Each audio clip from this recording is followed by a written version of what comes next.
Sayyidina Ali radhiyallahu anhu menceritakan, suatu ketika ia melihat Rasulullah menangis manakala ia datang bersama Fatimah.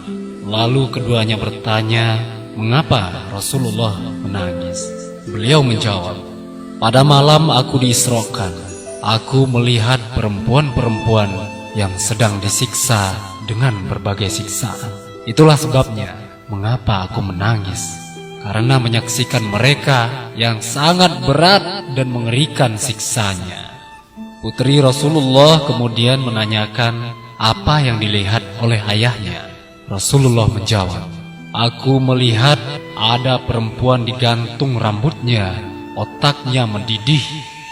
Aku melihat perempuan digantung lidahnya, tangannya diikat ke belakang, dan timah cair dituangkan ke dalam tenggorokannya. Aku melihat perempuan tergantung kedua kakinya dengan terikat tangannya sampai ke ubun-ubunnya, kemudian diulurkan ular dan kalajengking ke tubuhnya.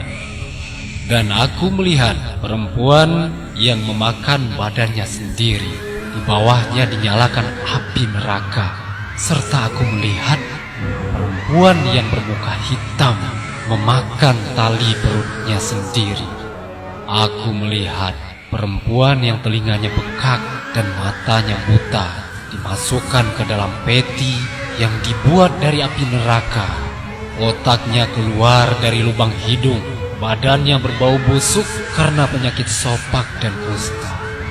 Aku melihat perempuan yang badannya seperti himara atau keledai, beribu-ribu kesengsaraan dihadapinya.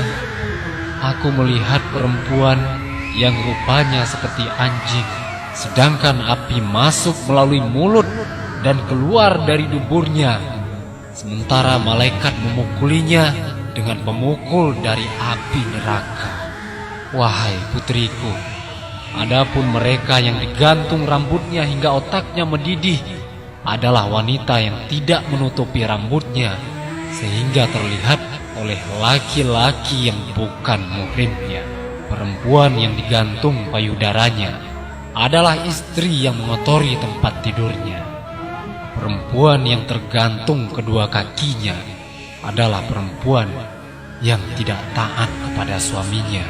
Ia keluar rumah tanpa izin dari suaminya. Dan perempuan yang tidak mau mandi suci dari haid dan nifas. Perempuan yang memakan badannya sendiri adalah karena ia berhias untuk laki-laki yang bukan muhrimnya dan suka mengupat orang lain. Perempuan yang memotong badannya sendiri dengan gunting api neraka adalah karena ia memperkenalkan dirinya kepada orang lain dengan bersolek dan berhias dengan tujuan kecantikannya dilihat dan dipuji oleh laki-laki yang bukan muhrimnya. Perempuan yang diikat kedua kaki dan tangannya ke atas ubun-ubunnya, diulurkan ular dan kalajengking padanya karena ia bisa sholat tapi tidak mengamalkan dan tidak mau mandi junub. Perempuan yang kepalanya seperti anjing dan badannya seperti keledai adalah tukang upat dan pendusta. Dan perempuan yang menyerupai anjing adalah perempuan yang suka memfitnah dan membenci suaminya. Demikianlah azab untuk perempuan yang diterangkan oleh Rasulullah berdasarkan yang beliau lihat ketika peristiwa Isra dan Mi'raj. Semoga bisa menjadi pedoman dan renungan